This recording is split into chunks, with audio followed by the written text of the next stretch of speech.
Assalamualaikum warahmatullahi wabarakatuh. Waalaikumsalam warahmatullahi wabarakatuh. Selamat pagi anak-anak. Bagaimana kabarnya pada hari ini? Sehat, Bu. Alhamdulillah kita dalam keadaan sehat walafiat. Nah, sebelumnya Ibu melihat sampah-sampah berserakan. Masih ada yang di bawah kolong meja. Nah, kalian bersihkan terlebih dahulu ya. Baik, kalau sudah selesai, silahkan siapkan alat tulis dan buku kimia. Selain itu, silahkan dimasukkan ke dalam laci ya. Baik, Bu. Oke, sebelum memulai pelajaran pada hari ini, alangkah baiknya kita berdoa terlebih dahulu. Silahkan ketua kelas memimpin doa. Untuk memulai pelajaran hari ini, kita berdoa menurut kepercayaan masing-masing. Berdoa mulai. Selesai. Oke, Ibu akan mempresensi kalian terlebih dahulu. Apakah ada yang tidak hadir? Hadir semua, Bu. Alhamdulillah lengkap ya. Apa kalian sudah siap pelajaran pada hari ini? Siap, Bu. Oke, wah luar biasa ya. Nah, jadi pelajaran kimia kalian harus konsentrasi, senang, dan semangat. Apa kalian masih ingat pelajaran pada minggu lalu?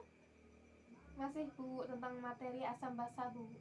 Oke, bagus sekali ya masih ingat. Nah, silahkan jelaskan apa materi dari asam basa menurut Lewis. Coba siapa yang bisa menjawab? Bisa, Bu. Oke, siap. Asam Silahkan. Lewis adalah zat apapun yang menjadi akseptor pasangan elektron, dan basa adalah zat yang menjadi donor pasangan elektron. Nah, bagus sekali. Nah, alhamdulillah ya pasti pada ingat. Nah, semoga materi-materi lain juga masih tetap ingat. Nah, Ibu akan menyampaikan informasi awal pada pembelajaran pada hari ini. Silakan simak video yang akan Ibu tampilkan ya. Ada bakso. Bang, beli bakso ya bang, satu. Oke nih, lengkap gak nih? Lengkap bang, pakai sambal, pakai saus, pakai tahu juga boleh. Jangan lupa ditarain kecap. Oke nih. Neng, pakai cuka gak neng? Oh, cukanya biar saya aja bang yang ngasih. Oke deh. Cukanya 25%. Bener nggak ya cukanya 25%? Gimana ya cara untuk mengetahuinya? Jadi lebih penasaran. Akhirnya, bakso aku nyampe juga. Neng nih neng baksonya. Oke deh bang, tunggu sebentar ya bang. Saya makan dulu. Nanti mangkoknya saya kasih lagi ke abang. Oke deh, selamat makan. Oke bang. Oke, dalam video tadi kita lihat ya bahwa ada seorang anak yang sedang membeli bakso. Kemudian anak tersebut mengamati botol asam cuka. Di situ terdapat tulisan 25%. Anak tersebut itu merasa bingung, bertanya-tanya, kenapa sih ada tulisan 25%? Apakah itu kadar yang sebenarnya atau enggak? Nah, kira-kira kegiatan apa yang dapat kita lakukan untuk mengetahui kadar asam cuka yang sebenarnya? Dari kalian ada yang tahu? Belum, Bu. Oke, tidak apa-apa. Nah, jadi kegiatan tersebut bisa dilakukan dengan titrasi asam basa. Pada hari ini kita akan mempelajari itu. Sebelumnya Ibu akan menjelaskan kompetensi dasar dari titrasi asam basa, yaitu 3.13. Menentukan konsentrasi larutan asam atau basa berdasarkan data hasil titrasi asam basa. Kemudian 4.13 merancang, melakukan, dan menyimpulkan serta menyajikan hasil percobaan titrasi asam basa. Oke, Ibu minta tolong kepada Zahra untuk membacakan tujuan dari pembelajaran pada pertemuan pada hari ini.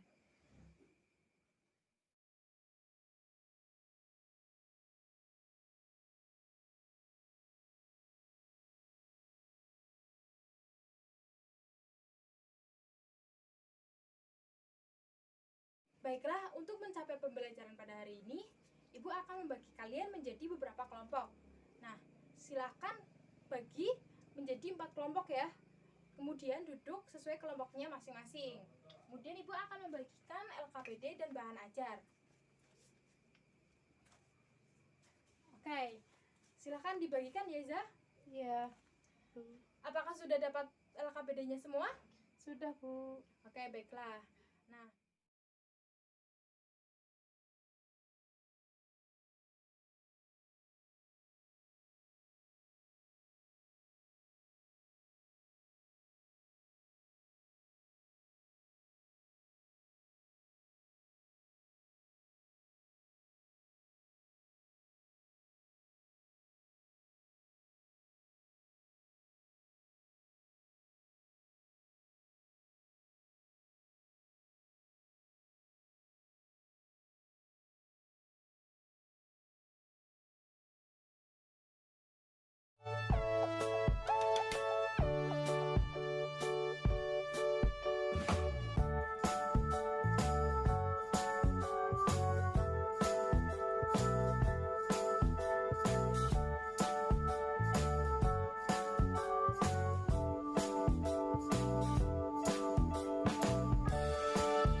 Pada animasi ini, titrasi yang akan kita bahas adalah titrasi asam basa.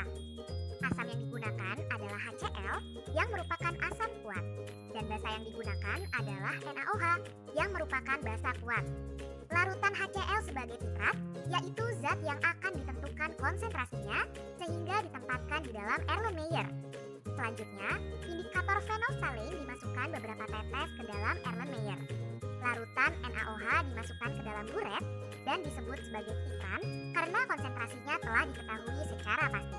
Secara submikroskopis dapat kita lihat bahwa di dalam larutan HCl terdapat ion-ion H3O+ dan Cl- yang bergerak bebas. Di dalam larutan molekul-molekul air tidak diperlihatkan untuk memperjelas tampilan. Pada saat penambahan larutan NaOH, ion H3O+ dinetralkan oleh OH- yang berasal dari larutan NaOH. Berkurangnya jumlah ion H3O+ di dalam larutan menyebabkan pH larutan meningkat. Jika larutan NaOH ditambahkan secara terus-menerus, maka semakin lama jumlah ion H3O+ dalam larutan semakin sedikit, hingga suatu saat mencapai kondisi ketika jumlah ion H3O+ sama dengan ion OH-.